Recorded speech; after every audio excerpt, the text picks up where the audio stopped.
Maupassant y el omnipresente y siempre bienvenido amor. A propósito de un cuento suyo titulado Fue un sueño, que aparece en castellano en otra versión bajo el nombre La Muerta. Esta es una labor que adelantamos al interior del seminario en memoria de Franz Kafka y de Anton Chekhov.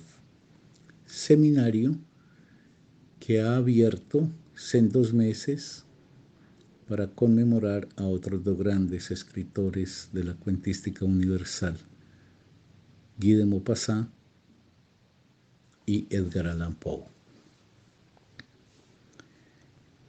Es una labor realizada por la Fundación Biblioteca Franz Kafka. Yo soy Carlos Mario González. Una de las, sin duda, más importantes, más invaluables tareas que cumple el arte, y en este caso particular la literatura, es la de no dejarnos olvidar, recordarnos. La literatura, pero reitero, esto es algo común a todo el arte. Ahora, no obstante, voy a centrarme en la literatura y en una elaboración muy particular de ella, que es la cuentística. Decía, la literatura tiene como tarea martillar nuestra memoria. Los seres humanos somos muy propensos a olvidarnos y, curiosamente, a olvidarnos de lo esencial, a olvidarnos de lo que no podríamos olvidarnos nunca. La gran literatura es reiterativa, y esto lo digo como un gran atributo suyo, porque esa reiteración es el golpeteo permanente que mantiene en nuestra conciencia para que recordemos nuestra condición humana y para que nunca olvidemos los grandes asuntos de ella. Por eso, desde los confines del tiempo, la gran literatura insiste en recordarnos a los mortales humanos temas como la muerte, la soledad, el sufrimiento, la humanidad, la justicia, el amor. Insiste en recordárnoslo porque lo olvidamos, porque tratamos de pasar la vida dándole la espalda a lo que es, sin embargo, esencial para nosotros. Por eso afirmo que el arte literario nos depara ese gran beneficio de no permitirnos olvidar. Y en ello va lo que afirmo de que es reiterativa y, sin embargo, creativa. Y doblemente creativa. Siempre vuelve como una fuente sin fin a esos grandes temas. Ahí radicaría el principio de su universalidad. La universalidad de la gran literatura tiene que ver con que siempre aborda los grandes problemas del ser humano. Y su novedad, su creatividad, está, por un lado, en que abre nuevas dimensiones al plantearnos el problema, y de otro lado, que posiciona al lector en la tarea de producir significaciones con respecto a lo que ella está ofreciendo. De ahí el júbilo que nos embarga cuando tenemos ante nosotros un gran texto literario, porque nos está recordando lo más hondo de nuestra humanidad no nos está ofreciendo respuestas, nos está abriendo horizontes y nos está retando a ser hacedores de producciones de sentido a la altura de las posibilidades de cada cual. Uno de los temas, por decirlo así, eternos que tiene la literatura es el amor. Y sin embargo, la grandeza de ella radica en que nunca lo agota, en que vuelve y nos ofrece el brillo seductor, fascinante de esta experiencia humana. Porque la gran literatura no nos ofrece fórmulas, no nos da consejos morales. La gran literatura nos pone ante eso que, siendo constituyente de nosotros, como he dicho, tendemos a olvidar y sin embargo nos es tan esencial. Por ejemplo, el amor. Por ejemplo, la muerte. Nunca en la gran literatura vamos por respuestas. A ella no le interesa eso. A ella le interesa vivificar los asuntos fundamentales, ponerlos, por decirlo así, en el tapete de nuestra mirada y lanzarnos al reto de construir frente a esos problemas una reflexión y en tal sentido que les asignemos un lugar significativo.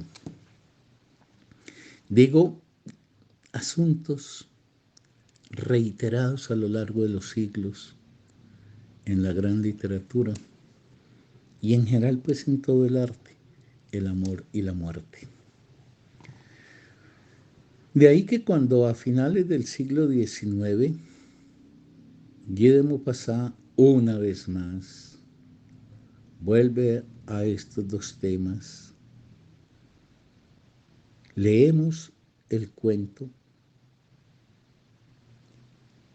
y queda en nosotros el asombro, la maravilla, el encanto que produce esa originalidad de quien nos trae lo que es menester no olvidar. Esa especie de paradoja de la originalidad de lo que nos reitera la literatura. El amor y la muerte vuelven otra vez ante nuestros ojos, ante nuestra conciencia, ante nuestro inconsciente, vía, en esta ocasión, la pluma de Guy de Maupassant. El amor, ese sentimiento que puede encontrar dos formas de expresión distintas que yo en aras de cierta simplificación llamaría el amor con locura y el amor sin locura. Ambos son amores, pero hay un amor enfebrecido, un amor que es el que propiamente llamamos apasionado,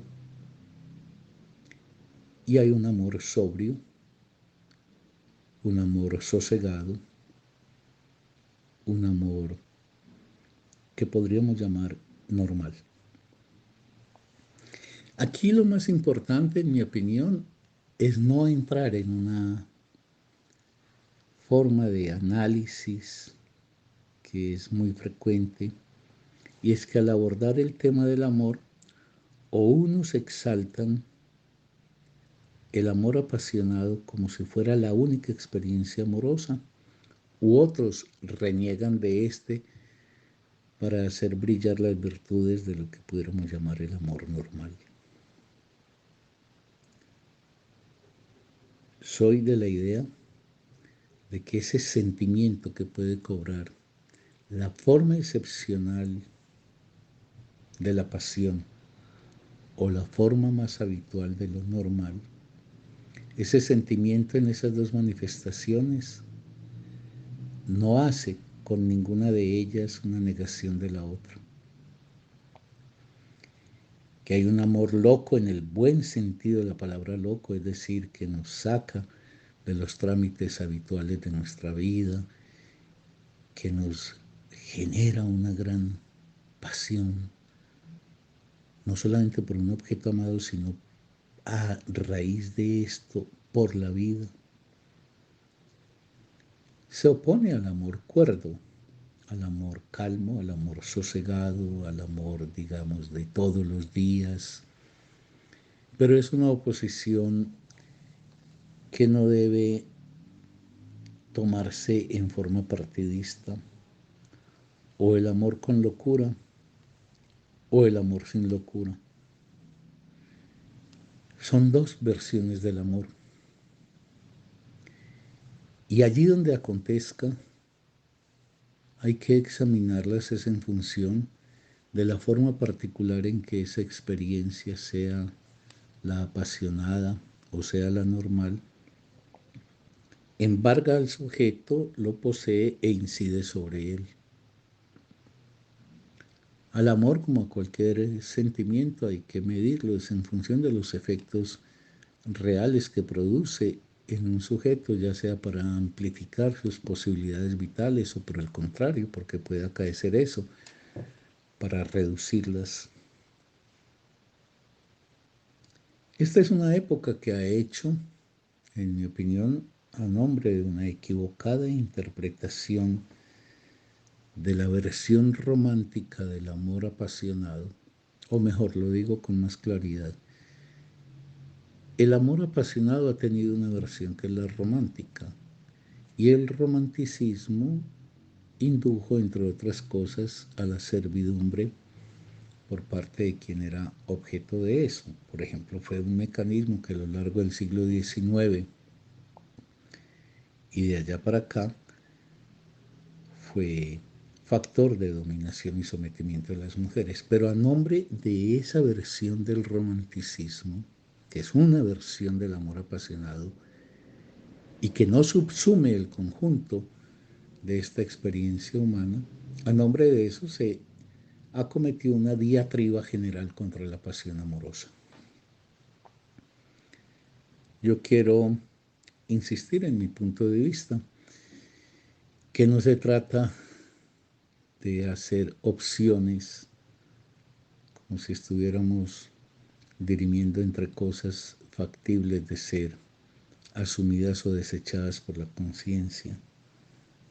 Se trata de establecer un lugar para dos manifestaciones del sentimiento amoroso que son diferentes, cuyas potencias y fuerzas difieren, cuyos efectos son también distintos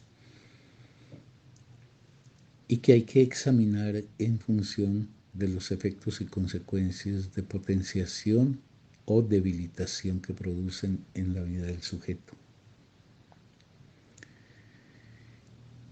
Quienes tienen la fortuna de haber vivido o de vivir ese amor con locura, ese amor con pasión. Aquí quiero reiterar, asocio la palabra locura a la palabra muy positiva de pasión, es decir, fuerza desbordante del sujeto que se pone en dirección a un objeto y a través de ello expande el deseo de vivir. Ahora, amar con pasión no es un defecto.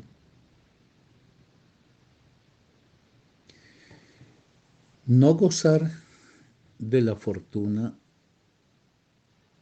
de ser portador de un amor con locura no es un defecto. Franz Kafka decía, en relación al amor apasionado, que así como en un siglo son muy poquititos los seres que pueden destacarse en él, probablemente en ese mismo siglo Solamente un puñado de seres podrían decir que han amado efectivamente con pasión. Quizás la mayoría de los seres humanos pasan su vida sin la experiencia arrebatadora, embriagante del amor apasionado. Ahora, no poderlo experienciar no es un defecto, porque uno no elige. El amor se apodera de uno y se apodera hasta donde la subjetividad de uno lo posibilita. El amor es una dialéctica entre un objeto de características muy especiales a la mirada de un sujeto de una estructura muy particular. Cuando se da ese encuentro se puede desatar la fuerza de una pasión. Pero si no se cuenta con la fortuna de ello, eso no quiere decir que es un defecto, es simplemente la carencia de una virtud. Es como el hecho de, para ejemplificar, que uno no pueda gozar del don de hacer poesía. Somos los seres humanos que no tenemos la virtud de hacer un poema. El hecho de que carezcamos de eso no es un defecto de nuestra existencia, es simplemente que nuestra existencia carece de esa virtud. Que no podamos hacer una poesía, una obra de teatro, un cuento, muchísimos seres humanos, los más del planeta, no lo hace uno, reitero, ser un ser defectuoso, ni le quita valor a uno, porque uno puede, por ejemplo,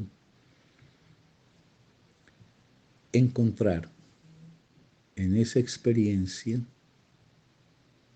que otros consiguen consumar efectos de beneficio para uno mismo a la altura de las posibilidades que contiene, en este caso, la afectividad de uno.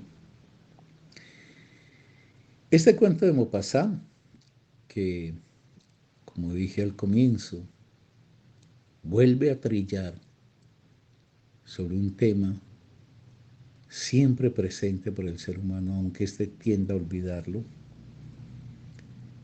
o en este caso sobre dos temas que están además vinculados, el amor y la muerte. Este cuento de Maupassant presentifica la pregunta: ¿por qué se ama? Es que así como tendemos a olvidar lo esencial, es muy curioso que los seres humanos perdemos la sorpresa ante las cosas maravillosas que se pueden presentar en el trasegar de nuestra vida cotidiana. Por ejemplo, cuando nos enamoramos. El amor, para decir un lugar común, es un maravilloso enigma. Y es un enigma. El amor testimonia de la configuración de nuestra subjetividad y de esas labores de nuestra propia subjetividad que nos conducen a desconocernos a nosotros mismos. Siempre habría que preguntarse, ¿pero por qué se enamora uno? ¿Qué es lo que acaece? Y he ahí un hecho majestuoso, inusual, sorprendente, maravilloso, enigmático. ¿Qué es lo que acaece para que un objeto en el mundo de pronto arrebate a un sujeto y lo ponga a circular en función de ese objeto? ¿Por qué esa mujer de la que me enamoro apasionadamente, o por qué ese hombre del que me enamoro apasionadamente no es el mismo suscitador de la pasión en terceros? Si los seres humanos tuviésemos un poquito más de sentido filosófico, ahí la vida nos sorprendería con un enigma que nos arrojaría a una pregunta, precisamente a la pregunta, ¿qué es lo que hace que uno ame y qué es lo que determina que se ame con ese desafuero especial que se llama una pasión? Y cuando digo que si uno tuviese una actitud un poco más filosófica, bastaría el sentirse profundamente atraído por otro ser humano, sentirse en relación a un ser humano que ya no es común y corriente frente a los demás seres humanos, eso de inmediato despertaría una pregunta en la medida en que uno no podría responder de forma evidente y pronta. Y sería expresión de eso que digo, es el enigma que uno constituye para sí mismo. Pero ¿qué ha producido esta mujer, este hombre, que no produce en otros y que sin embargo me arrebata a mí, me lleva más allá de las fronteras en que habitualmente he vivido, me pone en riesgo, me arroja a la transformación o a la inmolación? Y amar con pasión, porque yo nunca desvirtúo el amor normal. El amor normal tiene algunos efectos requeridos seguramente por la humanidad. Es compañeril, ayuda, provee atenciones, ofrece ternura, etc. O sea que en mi planteamiento de reconocimiento del valor del amor apasionado no se puede leer en ningún momento una diatriba contra el amor normal, como a la inversa. El amor apasionado puede dar los mejores efectos para un sujeto. A partir de él se han hecho grandes obras, por ejemplo en el arte, o a partir del amor apasionado se han transformado seres que han podido enriquecer su vida, pero igualmente el amor apasionado puede conducir a la catástrofe, al colapso, pero igual pasa con el amor normal. El amor normal puede ser un sostén para el ejercicio de una cotidianidad necesaria en la vida, pero el amor normal puede ser también el soporífero, el mecanismo por el cual los individuos se olvidan del deseo y de cualquier forma vigorosa de la vida. De ahí pues que mi consideración es que el sentimiento amoroso en sus dos versiones no se puede moralizar de entrada ni como bueno ni como malo. Y todo ello habrá que siempre medirlo en consonancia con las fuerzas que activa y la modalidad en que lo hace en el sujeto.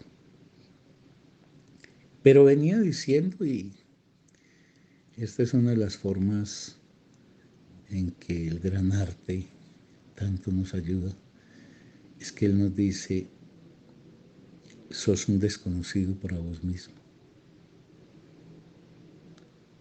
Vos, que te pretendes tan dueño, tan consciente, estás sin embargo constituido por elementos y piezas y por estructuras que no están bajo el gobierno ni de tu conciencia ni de tu voluntad. Y eso es encantador, pero eso es también muy temible. De ahí pues mi formulación, uno nunca deja de ser un enigma para uno mismo. Ahora, ¿qué es el amor? Para decirlo así, grosso modo, seguramente arriesgando con ser reiterativo, pero imprescindible hacer una mínima precisión sobre este sentimiento para poder tener una mejor elucidación en el momento de leer un cuento como el que Maupassant nos ofrece, este que estamos reflexionando. Yo creo que hay tres cosas que se pueden destacar de inmediato en la experiencia amorosa y particularmente pues en la experiencia apasionada. Primero que amar es encontrar un objeto que lo centra a uno. El amor apasionado es la antítesis de la dispersión. Por eso, si yo uso la palabra pasión más allá del objeto carnal que constituye otro ser humano, puedo hablar, por ejemplo, de la pasión por el conocimiento. Es algo que te centra. La pasión es una fuerza que impide que el sujeto mariposee. La pasión siempre tiene un poder gravitacional sobre el ser del sujeto. Entonces lo primero es que el amor apasionado es un centramiento. Es decir, ese ser que brilla ante mis ojos con unas luces particulares, produciéndome un efecto de fascinación indiscutible, ese ser no es equivalente a los demás seres. En alguna ocasión yo decía que el mecanismo amoroso es el mecanismo por el cual se excepcionaliza a alguien frente a la serie de los seres comunes que son los demás. Entonces, primero, el amor es un centramiento. Segundo, el amor activa en el sujeto, y esto es muy importante destacarlo en una época como la nuestra. Activa lo que yo llamaría una actitud hiperatenta al objeto. Nos centra y ese centramiento nos conduce a una hiperatención sobre ese objeto.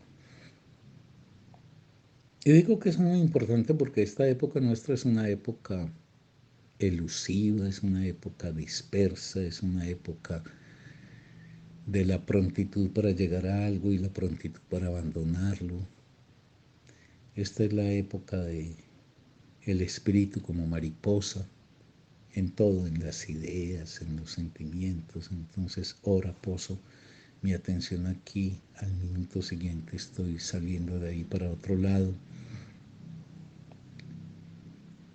Es una época muy desatenta en todo. Y por eso es muy probable, pero este no es el tema en este momento, se podría formular en otra ocasión, decir que probablemente nuestra época es una época que amenaza con constituirse en la finitud de esa experiencia, en la finitud en el sentido del fenecimiento, pues, de esa experiencia que se llama el amor apasionado. Es muy difícil encontrar hoy por hoy seres apasionados. Pero bueno, ese es también otro camino que no puedo recorrer ahora. He dicho centramiento, he dicho hiperatención. Nadie tan lector de signos de un objeto como un ser enamorado de otro. Se centra.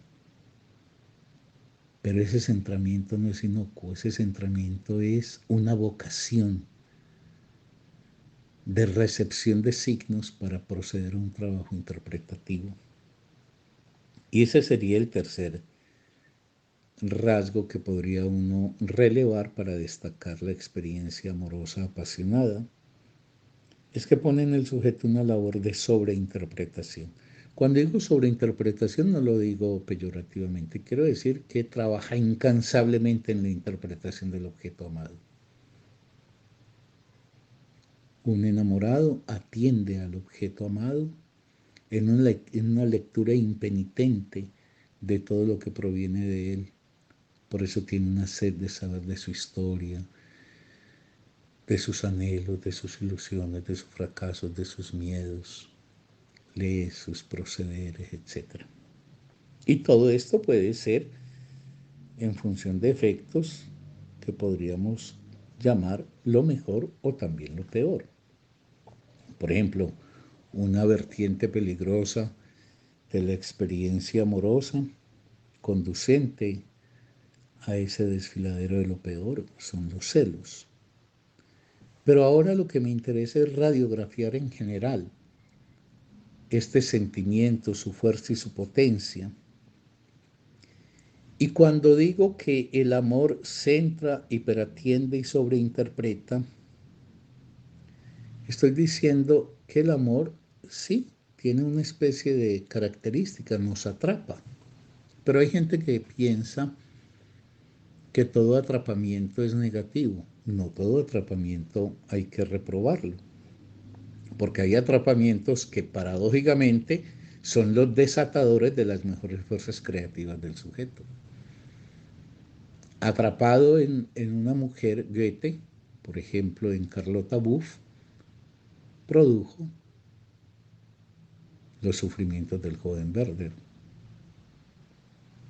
Entonces, hay atrapamientos que encierran, extenúan y liquidan al sujeto, pero hay atrapamientos que paradójicamente por centrarlo a uno, lo potencian y le permiten el despliegue de sus mejores formas creativas.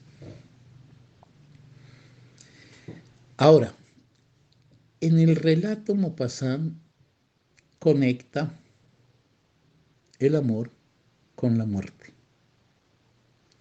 Y es una conexión muy importante porque la muerte es otro tema que tendemos a olvidar. Todos decimos aquello de que sabemos que moriremos, pero si somos sinceros, no nos lo creemos. Si tomáramos en serio nuestra finitud, si tomáramos en serio que tenemos las horas contadas, haríamos de la vida una experiencia de creatividad y goce en lo inmediato de ella. Y cuando digo en lo inmediato de ella, es en el pequeño arco de vigencia que tiene nuestra existencia. Valoraríamos tanto la vida y con ello el tiempo. Pero una sociedad que ha tenido que producir la malhadada imagen de matar el tiempo o de pasatiempo, es una sociedad que ya insulta la misma condición humana, porque el ser humano de todos los seres vivos del planeta es el único que en tanto sabe que vive, sabe que morirá, y por ende debería desde ese saber que morirá, reevaluar radicalmente la vida y preguntarse incesantemente cómo se expande hasta lo mejor posible ese momento fulminante, ese instante de 70 años que se llama vivir. Entonces Maupassant trae el amor y de pronto lo contrasta con la muerte. Y lo contrasta con la muerte porque así como nos recuerda del amor, nos recuerda de nuestra condición mortal. Y lo hace por una vía. La muerte de un ser profundamente amado. Porque ahí va a resaltar el peso significativo de la muerte, lo que representa efectivamente la muerte para el ser humano. La muerte de un ser amado no nos arrebata el amor, nos quita el ser amado. Son dos cosas distintas. La muerte de un ser amado es dolorosa porque nos hace perder al ser que amamos, pero no el amor por él. Si yo desarrollara una reflexión que no se centrara en el amor apasionado, yo podría decir que esto es extensivo a otras modalidades del amor. ¿Cuánto y hasta dónde recuerda uno a un ser que ha sido querido para uno? Cuán hondo haya calado en lo significativo de uno ese ser, en lo significativo, no necesariamente en lo emocional. Recordar a un maestro que ya murió hace 40 años, permítanme decirlo en términos personales, en 1990 murió Estanislao Zuleta.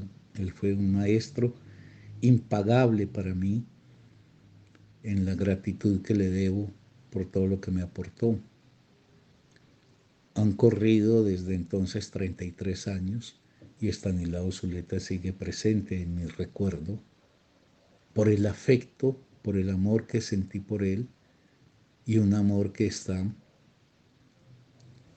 cargado precisamente por la gratitud de quien sabe que lo que es no podría haberlo sido sin la presencia de esa palabra de ese maestro y por ende que la ausencia de esa palabra ha sido ya una falta en el ser de uno. Yo con mucha frecuencia me pregunto qué estaría diciendo Estanislao Zuleta, por ejemplo, frente a las circunstancias sociopolíticas de nuestro país en este momento. Pero bueno, con eso lo que quiero decir es que la muerte nos produce un profundo dolor porque ella arrebata al ser querido, pero nos deja el sentimiento por él. Entonces la muerte frente a un ser amado nos pone en la condición de quien ya no tiene la reciprocidad que ese ser le podía deparar y por ende tiene que experienciar aquello de amar sin encontrar una respuesta. Por eso cuando la muerte nos quita al ser amado, inflige un dolor que he dicho es tan hondo, es equivalente a lo que significó, al carácter irreemplazable, y esa palabra hay que enfatizarla, irreemplazable, de nadie podrá venir a ocupar ese lugar. Podremos tener otros amores, etcétera, pero sí ha sido efectivamente un amor, y estoy volviendo al terreno de lo apasionado, ese amor es tan irreemplazable, cuán singular era ese ser del que nos hemos o nos hemos enamorado, para decirlo en presente. Entonces el dolor por su pérdida tiene que ver con que será tan intenso cuán amado fue ese ser, tan irreemplazable, y será tan recordado cuán significativo alcanzó a sernos. Los seres humanos, si es que no aceptamos relaciones donde los seres humanos se vuelven simplemente una pieza en una masa, valen por la singularidad que tienen ante nosotros. Eso es lo que denota su carácter irreemplazable y lo que depara la condición significativa que alcanza en nuestro ser. Ahora, ¿qué queda de quien ha muerto? Y por ejemplo, en el cuento de Maupassant, ¿qué queda de quien ha muerto? Si uno evoca un ser amado que se ha perdido, incluso en la separación de los amantes, que es una metáfora de la muerte, pero ese es otro camino tentador, pero distractor de lo que estoy tratando de ofrecer. ¿Qué queda de quien ha muerto? Quedan cosas, pero esas cosas que quedan de él, de ella, ya no son cosas simplemente, son lenguaje. Por eso cuando muere un ser querido, ese reloj que tenía, esa blusa, no hacen parte de una mercadería que se puede llevar al comercio como si fuera equivalente a cualquier otra. Hay un plus que hace que ese objeto, esa cosa, devenga lenguaje y en tanto lenguaje devenga un valor especial para el sujeto. Pero ¿qué queda también de quien ha muerto fuera de las cosas? Los significados que ha dejado. Y aquí estamos ante algo que también podríamos plantear en términos de una crítica a la cultura que vivimos. Los seres humanos en general tendemos a asimilarnos a una expresión de masa que nos hace completamente intrascendentes unos a otros. En general decimos lo que todo el mundo dice, sentimos lo que todo el mundo siente. Y esa condición de ser expresión de una singularidad que permite la originalidad de una palabra, por ejemplo, en la conversación con otro ser humano, es cada vez más difícil de encontrar. Y solamente de ahí viene la significación posible de un ser humano. Por ejemplo, eso que Zygmunt Bauman llama el amor líquido de nuestra época, que yo creo que sintomáticamente se puede llamar esta época como una época de la liquidez en muchas cosas, una de ellas el amor. En mi opinión, Bauman es un muy buen diagnosticador de los rasgos de la cultura. Es muy mal intérprete de la misma y mucho menos afortunado en términos de cómo activar fuerzas de transformación de ese presente. Pero cuando Zygmunt Bauman plantea que vivimos en amores que son de moda corta, es porque son aproximaciones relativamente intrascendentes y montadas sobre elementos que perciben en el otro lo que es común. Entonces, establezco esta relación con esta mujer, se ha presentado un problema, me separo de ella, no pasa nada importante en mí, no queda ninguna huella que de ahí en más me acompañe y simplemente pues eliminado ese objeto viene otro en suplencia de él. Y ese es el camino de esta sociedad, es lo mismo que ha venido pasando con la amistad. Se piensa que los amigos se pueden poner en una serie en donde desplazado uno, pues otro vendrá. Es una sociedad que sabe muy poco de la singularidad del ser humano, de la potencia aportativa que tiene el encuentro entre seres singulares, de la riqueza significativa de hallar esos seres que son expresión de, como diría Rainer María Rilke, de una palabra que siempre es nueva. Entonces venía diciendo que queda de quien ha muerto, quedan cosas que se vuelven sin embargo lenguaje, que nos hablan, por eso caminar por los sitios por donde uno caminaba con él, con ella, escuchar esas músicas que compartíamos, verme frente al libro que leía ella o él, encontrarme con esa blusa que usaba. Eso ya no es intrascendente, se vuelve una marca en el presente que nos pone en una evocación que trae consigo incluso la tristeza y eventualmente la melancolía. Pero tristeza y melancolía no son por principio sentimientos negativos. Al contrario, llevados a cierta dimensión, la tristeza y la melancolía son la expresión de la humanidad de un ser humano allí donde un otro fundamental e importante, desaparecido físicamente, sigue haciendo, sin embargo, presencia en este ser. Cuando en el cuento de Maupassant, él que ha perdido a esa mujer que tanto amó, sale y de pronto se topa con el espejo, ese espejo ante el que ella se miraba siempre, cotidianamente, para ver si le devolvía la imagen que ella pudiera aprobar de sí misma.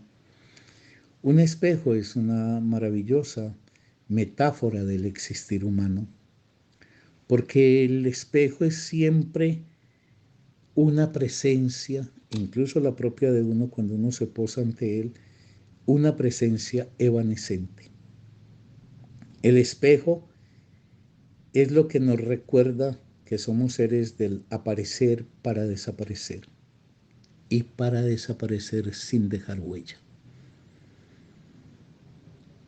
porque en la larga historia de la humanidad, un día ya no habrá humanidad y ninguna huella, ni siquiera de los seres más trascendentales, pervivirá.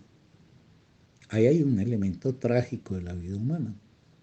Pero ese elemento trágico que nos recuerda no solamente que estamos destinados a morir, sino que la muerte es de verdad. Yo aquí quiero reiterar una manifestación de Tolstoy en La muerte de Iván Ilich, y es que todos repetimos mecánicamente el silogismo: todos los seres humanos son mortales. Cayo Julio César es un ser humano, luego Cayo Julio César es mortal. Pero Tolstoy en esa novela maravillosa lo que nos muestra es que no somos capaces de poner el nombre propio en lugar de Cayo Julio César, y no lo ponemos porque nosotros decimos formal y mecánicamente moriremos, pero en el fondo no nos lo tomamos en serio y no nos lo creemos. En todo caso, ese espejo que hace que una presencia aparezca para que se desvanezca y no deja huella, es de alguna forma una metáfora del destino conjunto de la humanidad. Que si bien a lo largo de la historia de la humanidad habrá seres que lograrán una presencia permanente, podemos seguir hoy hablando de Esquilo, de Sófocles, de Aristóteles, de Platón, de Dante, de Shakespeare, de Cervantes, pero millones de años adelante, cuando este planeta ya no tenga existencia alguna, no habrá ninguna huella testimonial de que hubo Sófocles, Esquilos, Aristóteles, etc., simple y llanamente porque no habrá lector de esos significantes que ellos hayan podido dejar a su paso. Pero morir, y sigo con el cuento de Maupassant,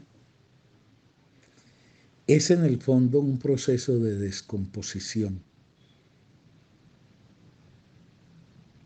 Es la descomposición de todo lo que se fue y de todo lo que se logró.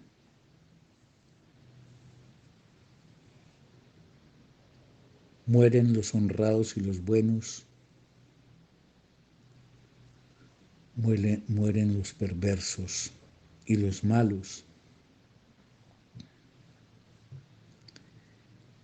Se descompone todo lo que fuimos, físicamente y espiritualmente, porque nos vamos sumiendo en el olvido, y las generaciones por venir no sabrán de este pasajero fugaz que fui yo.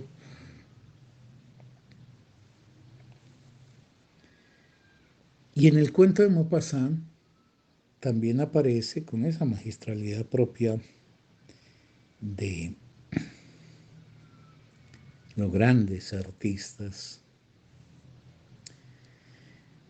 esa oposición entre la ciudad de los vivos y la ciudad de los muertos. El cementerio en la historia de Occidente es una construcción que empieza a forjarse a partir del siglo XVIII. Hay otras prácticas del enterramiento en la historia de la muerte, son otras las formas que el ser humano occidental adoptó para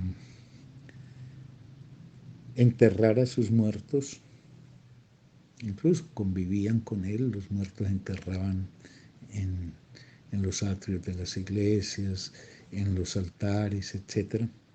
Pero bueno, el tema es que en Occidente, a partir del siglo XVIII, rayando con la Ilustración, comienza a hacerse una separación entre la ciudad de los vivos, esa ciudad que habitamos, palpitante, dinámica, de todos los días, y la ciudad de los muertos, que generalmente empieza a situarse en las afueras de la ciudad de los vivos, y allí yacerán los muertos.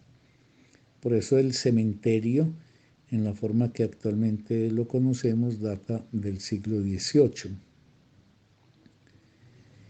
Ahora, en la historia de la humanidad, son muchísimos más los seres que han muerto que los vivos que existimos. Y sin embargo, Es más pequeña la ciudad de los muertos, el cementerio, que la ciudad de los vivos. Eso nos lo recuerda Maupassant en un pasaje del cuento, que no son recordaciones fútiles, son recordaciones que si uno las toma, como debe hacerse siempre con la lectura, con detenimiento. Un buen lector es un enamorado. Se centra en el objeto que tiene ante los ojos, lo atiende con todo el cuidado del mundo y lo interpreta. Entonces, cuando dice en el relato que la ciudad de los muertos es mucho más pequeña que la ciudad de los vivos, pese a que con muchísimo son muchos más, comillas, los habitantes de la muerte que los habitantes de la vida, nos está recordando que la muerte hace precisamente ese efecto mencionado antes de descomponernos y de hacernos desaparecer tanto en el orden físico como en el recuerdo. La muerte es una forma de arrojarnos al borramiento de lo que fuimos. Y los seres que nos quieren nos podrán guardar en proporción a lo significativo que hayamos sido para con ellos, nos podrán guardar en el recuerdo. Pero finalmente el borramiento se impondrá. Porque morir, ese doble juego de desaparecer físicamente en lo inmediato y de desaparecer paulatinamente en el recuerdo, es una forma de nadificarnos. La palabra nadificar la uso como una variante de la expresión nada.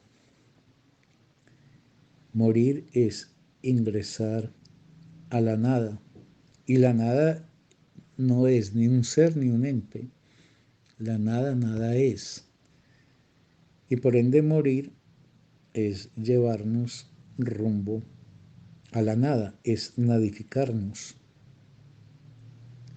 Los seres humanos nos oponemos a la nadificación propia y de los seres queridos y en general de los seres humanos. El ser humano es el único que entierra a sus muertos y que no solamente lo entierra, la palabra enterrar quiere decir pone bajo la tierra, pero a veces simplemente crema, otras veces lanza al mar, etcétera. Pero bueno, en términos generales, enterrar quiere decir que el ser humano le rinde tributo al desaparecido, aunque el desaparecido ya no tenga ninguna conciencia de ese tributo, pero ese tributo es un homenaje que se quiere rendir al otro en gracia a la significación suya y al recuerdo que se espera que siga prevaleciendo entre los vivos. Eso obviamente pues dependerá de las posibilidades de haber afectado a los demás que tenga aquel que se haya ido para siempre. Una forma de enfrentar ese proceso trágico de la nadificación es precisamente enterrando a nuestros muertos, valga decir, acompañándolos de un ritual. Por eso lo inmensamente doloroso y lo imperdonable absolutamente de prácticas ominosas de la represión social o política como el desaparecimiento, porque los seres humanos en su necesidad de significar lo vivido necesitan o registrar a alguien en el campo de los vivos o registrarlo en el campo de los muertos. Pero quien desaparece a otro ser humano condena a los seres que quieren a dicho ser humano a la imposibilidad de registrarlo en un dominio o en el otro. Y por eso vive en una frontera insufrible. No lo puede considerar muerto porque se puede autoacusar la persona que así lo considera de haber contribuido a su desaparición, porque eventualmente puede estar vivo, aunque sea en condiciones muy difíciles. Y no lo puede considerar vivo porque no tiene la constatación de su presencia.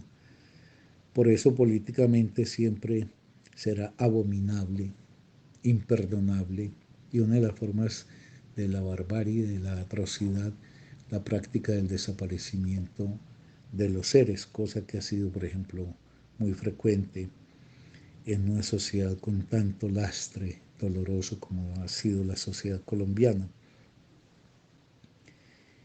Recordaremos a nuestros muertos cuán significativos hayan sido en nuestra vida y en la vida de los demás.